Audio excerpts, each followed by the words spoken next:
بسم اللہ الرحمن الرحیم۔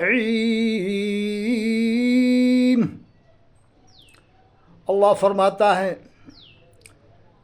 فَمَن يَعْمَلْ مِثْقَالَ ذَرَّةٍ خَيْرًا يَرَهُ، جس نے ایک ذرے کے برابر اچھا کیا ہوگا دیکھے گا قیامت میں۔ وَمَن يَعْمَلْ مِثْقَالَ ذَرَّةٍ شَرًّا يَرَهُ، جس نے ایک ذرے کے برابر برا کام کیا ہوگا وہ بھی قیامت میں دیکھے گا۔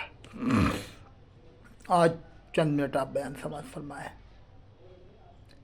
کہ ہم جو موٹر سائیکلوں سے چلتے ہیں، پیٹرول خرچ کرتے ہیں، قیامت میں حساب دینا ہوگا۔ کیوں خرچ کیا؟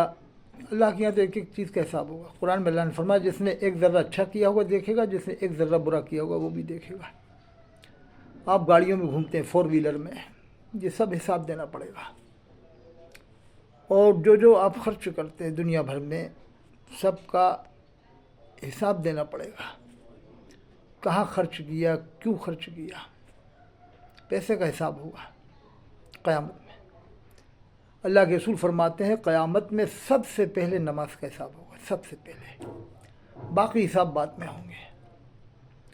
اور جو ایک نماز چھوڑ دیتا ہے، حدیث پاک میں ہے کہ جس نے جان بوجھ کے ایک نماز چھوڑ دی اس نے کفر کیا، اور جو رات دن 5 ٹائم کی نماز چھوڑ رہا ہے، ہفتے میں ایک بار جمعہ پڑھتا ہے، وہ کیا ہوگا، کیسا عذاب اس کو ہوگا، سخت عذاب۔ قرآن میں اللہ نے فرمایا فَخَلَفَ مِن بَعْدِهِمْ خَلْفٌ أَضَاعُوا الصَّلَاةَ، نیک لوگوں کے پیچھے ایسے ناخلف آئے جنہوں نے نمازیں برباد کی، وَاتَّبَعُوا الشَّهَوَاتِ، اپنی نفسانی خواہشات میں مبتلا ہوئے، فَسَوْفَ يَلْقَوْنَ غَيًّا، اللہ فرماتا میں ان کو ڈالوں گا وادی غی میں، جو جہنم کے اندر سب سے نیچے ہے۔ کن کے بارے میں فرمایا؟ جو نمازیں برباد کرتے ہیں، اپنی نفسانی خواہشات میں مبتلا رہتے ہیں۔ اللہ سے ڈرو، قیامت میں کیا ہوگا، ایک ایک چیز کا حساب ہوگا، ایک ایک چیز کا۔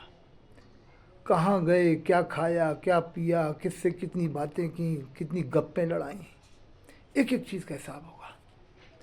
اس لیے آپ سے اپیل ہے کہ آج ہمارے گھر میں جیسے موت ہوئی، ہمارے بڑے بھائی کی بیوی کا انتقال ہوا، ماسٹر ارشد حسین صاحب کی، بڑا دل دہلانے والا منظر تھا۔ چھوٹے چھوٹے بچے وہیں سو رہے ہیں اور انہیں پتہ ہی نہیں کہ ہماری اماں کا انتقال ہو گیا۔ رات کو 12 بجے کے قریب انتقال ہوا، بچوں کو پتہ ہی نہیں، بیچاروں کو سو رہے تھے بیچارے۔ تو صبح انہیں معلوم ہوا، تو رات میں زیادہ روئے نہیں عورتیں وغیرہ بھی، تاکہ بچوں کی نیند کھل جاتی۔ چھوٹے چھوٹے بچے ہیں، پھر وہ بلکنے لگ جاتے، تڑپنے لگ جاتے۔ دن میں معلوم ہو پایا ان کو۔ تو ایک دن سب کو مرنا ہے، مرنے سے پہلے پکے نمازی بنو، حلال روزی کھاؤ، اور اسلام بنام مسلمان ہماری پہچان ہے۔ یہ دیوبندی، بریلوی، اہل حدیث، مودودی، ان چکروں مت پڑھو۔ میں ان چکروں میں نہیں پڑھتا، نہ میں اپنے آپ کی پہچان کراتا کہ میں دیوبندی ہوں، بریلوی، کچھ نہیں، میں مسلمان ہوں بس۔ اللہ نے قرآن میں نام رکھا ہے ان المؤمنین والمؤمنات والمسلمین والمسلمات، مومن مسلم نام رکھا ہے، حدیث میں بھی مومن مسلم کا لفظ ہے۔ اور اللہ نے فرمایا هو سماکم المسلمین، کہ ہم نے تمہارا نام مسلمان رکھا ہے۔ فرماتا ولا تموتن الا وانتم مسلمون، نہ مرو تم مگر مسلمان بن کے مرو۔ آج غیر لوگ، دیوبندی، بریلوی، اہل حدیث، مودودی، شیعہ، سب کو مسلمان سمجھتے ہیں۔ غیر لوگ تو سب کو مسلمان سمجھتے ہیں، اور ہم آپس میں ایک دوسرے کو مسلمان نہیں مانتے کہ اس کی کتاب میں یہ لکھا ہے، یہ وہ مانتا ہے، یہ وہ مانتا ہے۔ ارے بھائی، ان کتابوں کو جو پرانے لوگ لکھ گئے کون پڑھتا ہے، کس کا عقیدہ ہے؟ عام طور سے کسی کا عقیدہ نہیں ہے، نہ ان کتابوں کو کوئی پڑھتا۔ 30 کروڑ کی آبادی میں کہ حفظ الایمان 30 کروڑ تھوڑی چھپتی ہے، 30,000 بھی نہیں چھپتی، نہ تقویۃ الایمان چھپتی اس طرح سے، 1000 2000 چھپتی ہے، تو کیا پورے 30 کروڑ لوگ پڑھ لیتے ہیں؟ پڑھ لیتے ہو کیا ان کا وہ عقیدہ ہو جاتا ہے جو لکھا ہے؟ تو جب تم ان کی پول کھولتے ہو، وہ تمہاری پول کھولتے ہیں کہ فاضل بریلوی نے یہ لکھا ہے، فتح رضیہ میں لکھا ہے، پھر وہ اور عالموں کی پول کھولتے ہیں، پھر ادھر سے پول کھلتی ہے، پھر ادھر سے۔ اس سے عوام کا ذہن کنفیوز ہو جاتا ہے، دونوں طرف کی عوام کا، کہ یار ہم جائیں تو کدھر جائیں، یہ بنے کہ وہ بنے، دیوبندی بنے کہ بریلوی بنے یا اہل حدیث بنے، کچھ مت بنو۔ قرآن میں اللہ نے فرمایا وہ بنو ولا تموتن الا وانتم مسلمون، نہ مرو تم مگر مسلمان بن کے مرو۔ ایک اور آیت ہے توفنی مسلما والحقنی بالصالحین، یا اللہ تو ہمیں موت دے تو مسلمان بنا کر، والحقنی بالصالحین، اور ہمارا حشر نیک لوگوں کے ساتھ فرما۔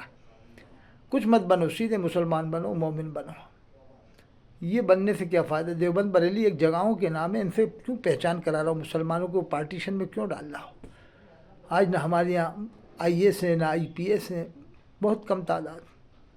ہمارے یہاں بس یہی ہے کہ ایک دوسرے کی برائی کرنے والے مناظر رہیں گے کہ وہ دیوبندیوں کی دھجیاں اڑاتا تو وہ بریلویوں کی دھجیاں اڑاتا. یہ اہل حدیث کی سب ایک سے ایک ایکسپرٹ وکیل ہیں دونوں کی طرف، ایکسپرٹ وکیل ہے، کوئی ہار ماننے کو تیار نہیں ہے، نہ کبھی اپنے آپ کو کوئی کمزور سمجھنے کو تیار ہے. کبھی دیوبند والا بھاری پڑ جاتا ہے تو کبھی بریلی والا بھاری پڑ جاتا ہے کسی میٹر میں، کسی میں اہل حدیث بھاری پڑ جاتا ہے. اہل حدیث تو ویسے بھی کم ہیں، لیکن انٹرنیشنل پارٹیاں دو ہیں دیوبند بریلی، جیسے BJP کانگریس.